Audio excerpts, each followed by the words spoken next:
Was it really suicide, or could it have been murder? The death of Rebecca Zahau remains shrouded in mystery, in part because detectives never recreated the hanging. Well, tonight, for the first time, you'll see a reenactment of Zahau's alleged hanging based on evidence released by the Sheriff's Department. News 8's Phil Blauer is live in Coronado where the mysterious death took place. Phil? Well, Carlo and Barbara, as you know, the Sheriff's Department ruled Rebecca Zahau's death as a suicide by hanging, but her family says it was murder. Tonight, you be the judge. But first, a warning for parents of small children. This News 8 report contains a reenactment of a hanging in the Coronado mansion mystery. Sheriff evidence photos show the bed, the rope, and the balcony where detectives say Rebecca Zahau hanged herself July 13th. But her family doesn't believe it.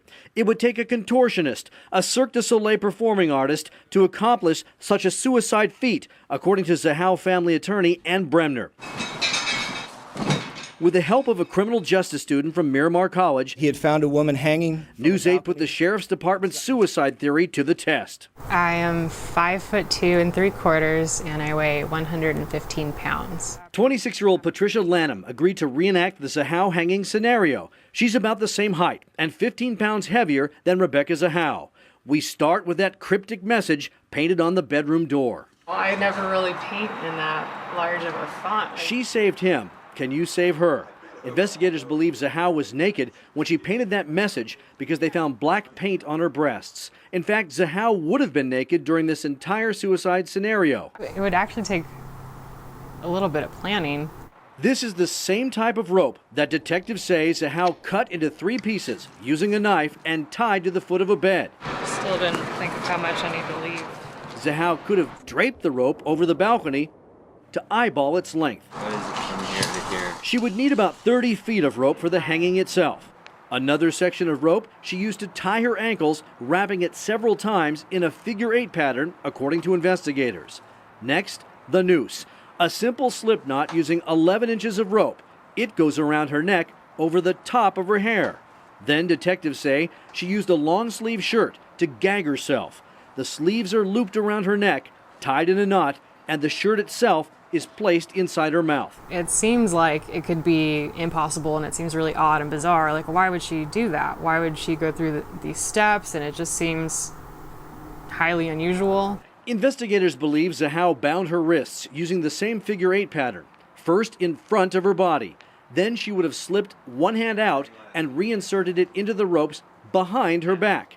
It's a complex suicide scenario that our criminal justice student was able to accomplish in less than half an hour. With all the steps taken to actually get it done, there's a whole lot of time to change your mind and think, no, I don't really want to do this. While bound and gagged, Zahau would have hopped across the bedroom to face the balcony railing. Detectives found footprints and toe prints on the balcony floor. This bed frame railing is 38 inches high, about the same height as the balcony railing. Did you have any bruises on her hips or anything? The autopsy report shows Zahau did have 3 small abrasions across her abdomen. To complete the hanging, detectives say Zahau leans forward and falls over the balcony head first. A 9-foot drop before the rope snaps tight. I think that all we showed is that it was possible for her to do this herself. It doesn't prove that she did it herself. Now, the Sheriff's Department declined our request to participate in the reenactment. Coming up new at 6:30, police reports and audio recordings have been released to Zahau family attorney Ann Bremner, including details of a 911 call that was placed here from this mansion. Again, coming up new at 6:30. Phil, do we know why the Sheriff's Department didn't do its own reenactment of this? Well, Barbara Lee, the detectives actually did a reenactment. You may recall of the wrists that were bound behind Zahau's back. That's all they did. They didn't take it any further, to the best of our knowledge. And again, if you'd like to see our entire reenactment in real time, all you have to do is go to our website at cbs8.com, click on the hot button, and you'll see it under bonus video. Thanks, Phil. Thanks, Phil. Tomorrow on News 8 at 5, part 2 of our reenactment of the Coronado Mansion mystery with surprising and dramatic results. Here's a preview of the video. We drop a 100-pound bag off the balcony, and look what happens to the bed. Tomorrow at 5, why the movement of the bed is raising new questions in the death of Rebecca Zahau.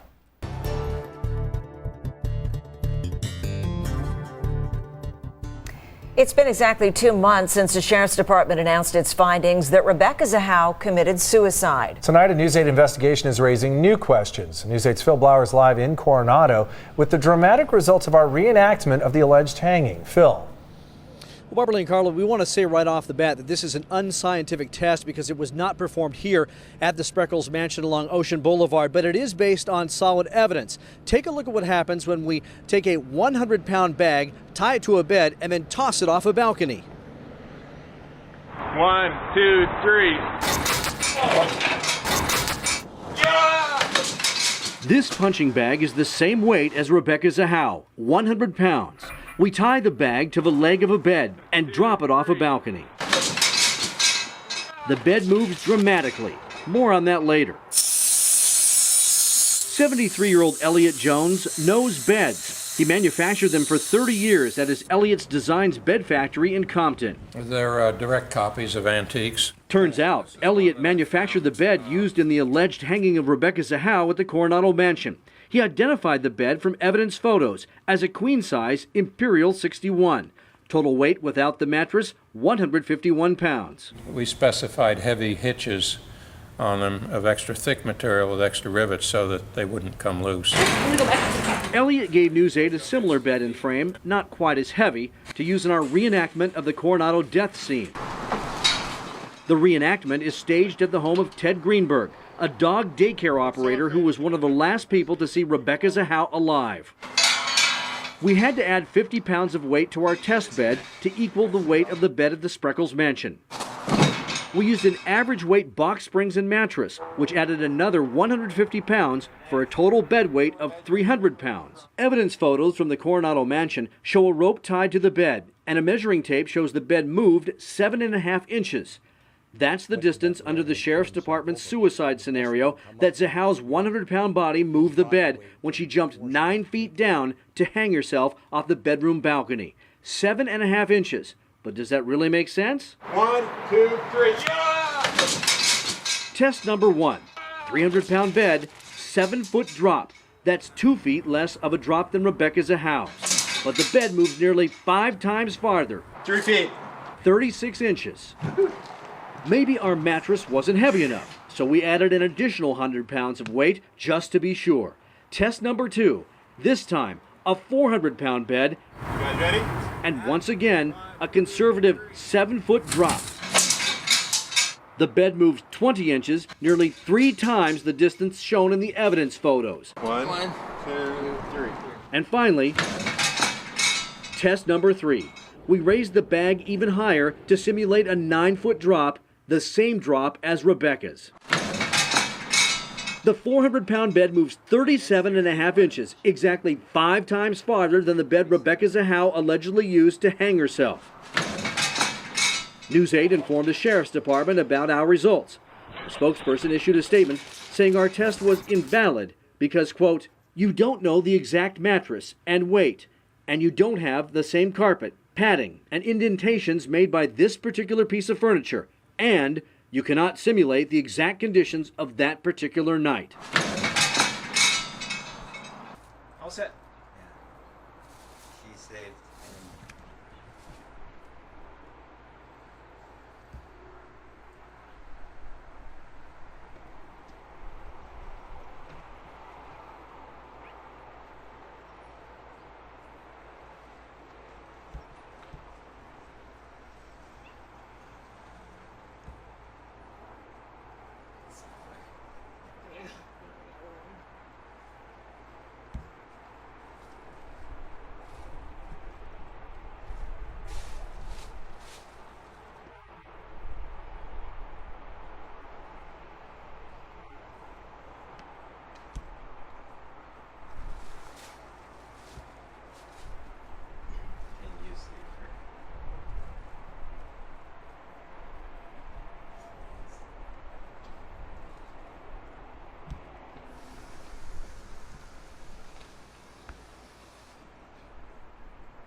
Come on, around this way.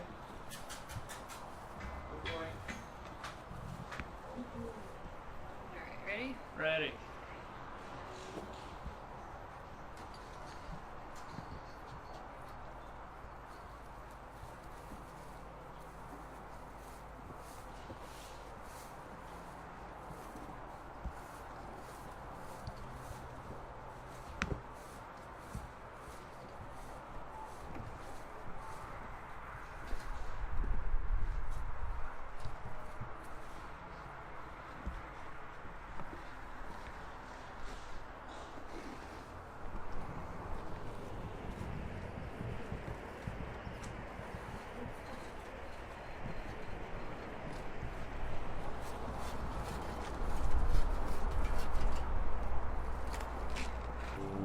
Definitely had to put some planning into it. So we'll find out.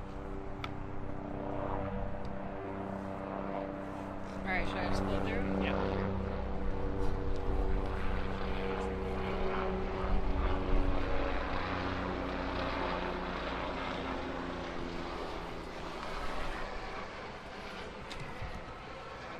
Still didn't think of how much I need to leave. Let's see.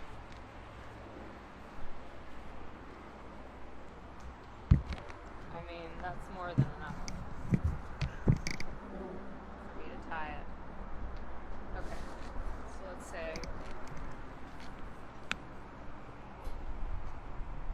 it's plenty.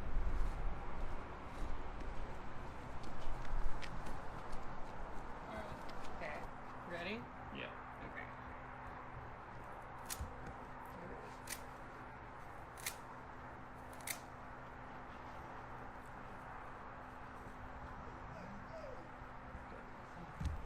Interesting. We calculated the rope.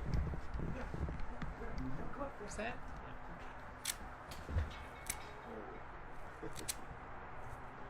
Here.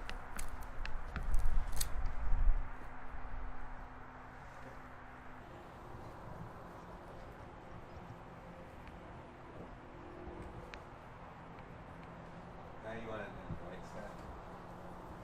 Yeah.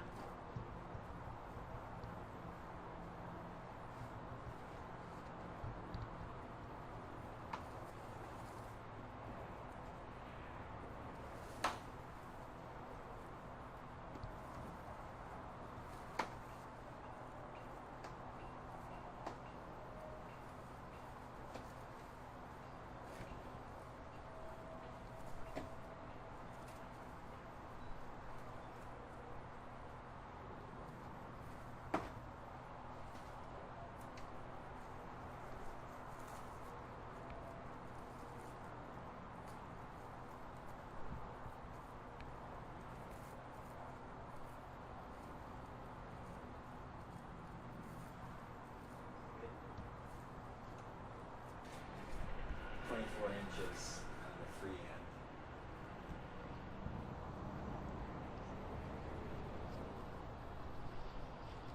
See, if it wasn't looped like that, but that's. Again, we're going to leave your hair underneath it, and that's the knot's going to be on the right side close to your ear. Okay. So, Ready? Yep.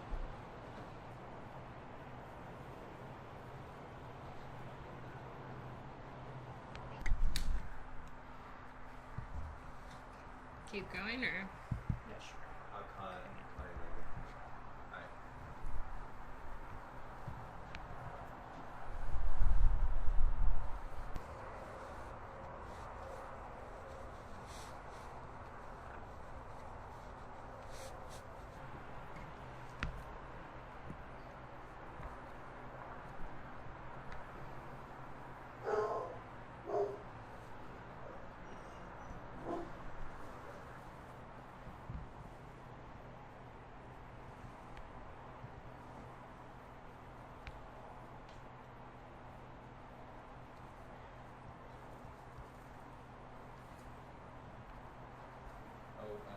Watch that camera there, Scott, to your left. The ropes. Oh. Thanks. Is that camera rolling? No, I should be making better use of it, but I've been forgetting about it. Wasn't the theory that the hands were already tied and he flipped one hand out to do the Could be the hip part or something? No, she slips a hand out now and then puts it behind her back. Oh, just really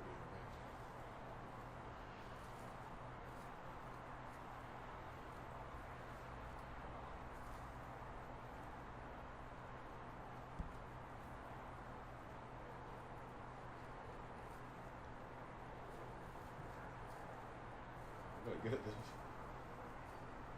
Must have been practicing. Yeah.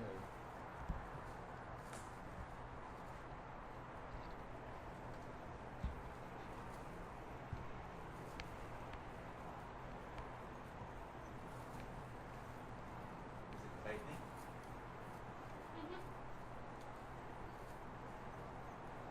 Could you have done that if you had read how to do it? Alright, the dog's in the way. Tanner. Feet. Wait a minute. Where'd you go? Good. All right.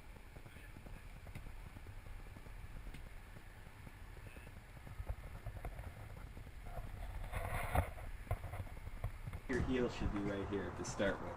There you go. Wow, that's an even smaller balcony than I thought. Okay. Okay. From 2 feet back, which was like right here. Yeah. Can you lean over first before you put you take that second hop, or that would hurt your stomach. I suppose so. Yeah. And then push. Yeah. Okay. All right. Oh, so like push with the bottom foot? Wait. Yeah. Let's see that. Yeah. Push with your toe right now. Oh, yeah. Definitely going over. Oh, did she have any bruises on her hips or anything? She was bruised all over, actually. Yeah. Yeah. Okay. That's good.